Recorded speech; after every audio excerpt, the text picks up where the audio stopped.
काल एक सांगली जिल्ह्यामध्ये भारतीय जनता पार्टीने दोन व्यक्तीवरती कारवाई करण्यात आली। ते व्यक्ती म्हणजे एक माजी आमदार विलासराव जगताप आणि दुसरे व्यक्ती म्हणजे तम्मनगौडा रवी पटेल।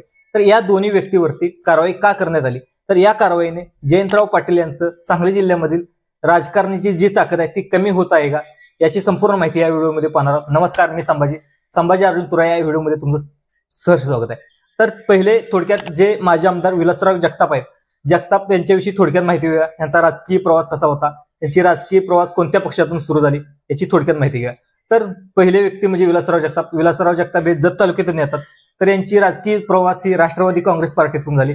तर हे मूळचे जयंतराव पाटील यांच्या तालमीत रंगलेले व्यक्ती म्हणजे विलासराव जगताप यांनी 2014 साली ज्यावेळेस मोदी लाट होती, नरेंद्र मोदीच्या ह्याच्यामध्ये लाटेमध्ये 2014 मध्ये यांनी भारतीय जनता पार्टीमध्ये प्रवेश केला आणि 2014 ते 2019 ते जत विधानसभेतून आमदार म्हणून निवडून आले। तर निवडून आल्यानंतर या व्यक्तीने कधीच भारतीय जनता पार्टीचं जत तालुका अपवाद वगळता कधीच सांगली जिल्ह्यामध्ये पक्ष संघटनेचं आणि पक्ष बांधणीचं कधीच काम केलेलं दिसून येत नाही। त्यामुळे भारतीय जनता पार्टीने सुद्धा यांच्यावरती नाराज झाले। ज्यावेळेस भारतीय जनता पार्टीमध्ये होते त्यावेळेस त्यांनी कधीच ते पक्षामध्ये रमलेले नाहीत।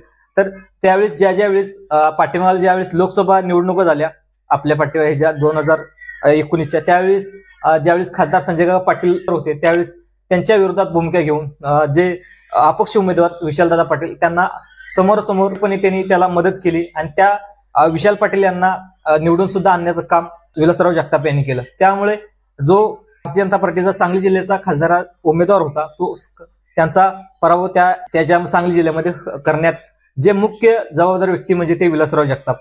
तर जे विशाल पाटील यांना जे मतं भेटणार होती तेच मतं संजय काका पाटील यांना भेटली असती तर ते जवळजवळ संजय काका पाटील हे भारतीय जनता पार्टीतून निवडून आले असते आणि ते लोकसभेवर निवडून गेले असते। त्यामुळे ही कारवाई सुद्धा त्या उद्देशाने सुद्धा करण्यात आलेली असेल, पण त्याला थोडा वेळ लागला असेल। तर दुसरं ज्यावेळेस विधानसभा निवडणुका लागल्या ते विधानसभा निवडणुकावेळी सुद्धा तिकीट मागण्यासाठी ते विलासराव जगताप यांची धावपळ होती। स्वतःला सुद्धा भारतीय जनता पार्टीतून त्यांना तिकीट पाहिजे होतं, तर त्यांनी तिकीट मागण्याचा भारतीय जनता पार्टीकडे प्रयत्न केला। ज्यावेळेस गोपीचंद पळगर यांना तिकीट देण्याचं समजलं त्यांना, तर त्यांनी लगेच जे तिकीट हे फक्त भूमिपत्रालाच पाहिजे आणि एक पत्रकार परिषद घेऊन सर्वांना सांगितलं की गोपीचंद पळगर हा उपरा उमेदवार आहे, फक्त जत तालुक्यात कोणत्याही उमेदवाराला तिकीट द्या, तो उमेदवार आम्ही मान्य करतो। तर ते पक्षांनी मान्य न करता गोपीचंद पळगर यांना तिकीट देण्यात आलं। त्यावेळेस पक्षाच्या विरोधात भूमिका घेऊन त्यांनी एक अपक्ष उमेदवार तम्मनगौडा रवी पटेल यांना त्यांना पाठिंबा देण्याचं काम केलं आणि जे पक्षाला जे आता 38,000 मतं भेटलेत भारतीय जनता पार्टीतून ते नाही झालं असतं तर जवळजवळ 80% गोपीचंद पळगर हे विधानसभेवरती निवडून गेले असते। हा फरक त्यांना जाणून गेला असता, त्यामुळं त्याच्यावरती सुद्धा भारतीय जनता पार्टीने कारवाई केली असेल। तर ज्यावेळेस भारतीय जनता पार्टीमध्ये विलासराव जगताप काम करत होते ते पहिल्यांदा जयंत पाटील यांच्या तालमीतूनच आलेले ते व्यक्ती होते।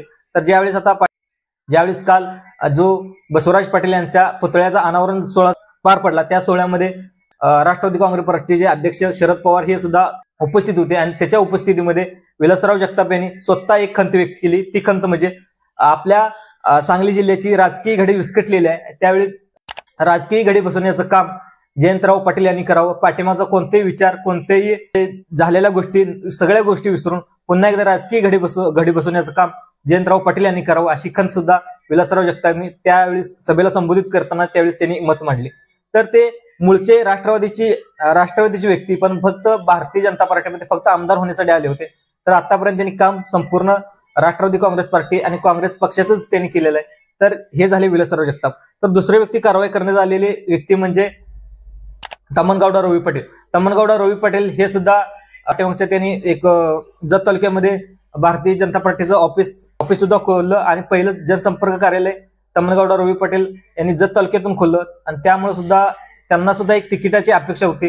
त्यांनी चंद्रकांत कुळे आहेत ते भारतीय जनता पार्टीचे प्रदेश अध्यक्ष, त्यांना सुद्धा तिकिटाची मागणी केली होती। तर त्या मागणी करत असताना ज्या तिकीट वाटपामध्ये वाटपाच्या घोळामध्ये गोपीचंद पळगर यांना तिकीट देण्यात आलं, त्यावेळेस त्या विरोधी भूमिका घेत भूमिपत्राला तिकीट द्या त्यांनी म्हणून सुद्धा विरोधी भूमिकामध्ये सहभागी झाले आणि त्यांनी अपक्ष म्हणून निवडणूक लढवले। तर ज्यावेळेस अपक्ष निवडणूक लढवत होती त्यावेळेस पडद्यामागून एक चर्चा होती। तर तम्मनगौडा रवी पटेल यांना सुद्धा जे जयंत पाटील यांनी मदत पुरवली आणि गोपीचंद पळगर यांचा पराभव व्हावा अशी चर्चा पडद्यामागे रंगत होती। तर त्यावेळेस त्यांनी माहिती देताना सुद्धा ज्यावेळेस प्रचार सभेत त्यांनी सुद्धा सांगितले, जयंत पाटलांनी मला मदत केली नाही, माझ्याकडे 100 एकर जमीन आहे, त्यावेळी सुद्धा रवी पाटील यांनी बोलून दाखवले होते. तर त्यामुळे सांगली जिल्ह्याचं जे राजकारण, आता गोपीन पळगर जत विधानसभेतून निवडून आले, त्यामुळं संपूर्ण सांगली जिल्ह्यामध्ये गोपीन पळगर यांना मानणारा संपूर्ण वर्ग आहे. तर त्या वर्गामध्ये आनंदाचे वातावरण आहे. तर यांनी फक्त जत तालुका न म्हणता आटपाडी असेल, खानापूर असेल, नंतर सांगली असेल, या भागामध्ये गोपीन पळगर यांनी दौरे करण्यास सुरुवात झाली आणि त्यामुळे गोपीन पळगर यांची ताकद वाढण्याचं काम सुरू झालंय. त्यामुळं जयंत पाटील यांच्या पोटामध्ये दुखण्याचं काम सुरू झालंय. त्यामुळे जयंत पाटील यांनी ज्यावेळी आता पुन्हा एकदा मोठ बांधण्याचं काम सुरू केलंय, जतमध्ये पाठिंब्याच्या काळामध्ये उमदी येथे दौरा सुरू केला, नंतर आपल्या काल जत तालुक्यातील संकामध्ये सुद्धा दौरे करण्याचं काम सुरू केले.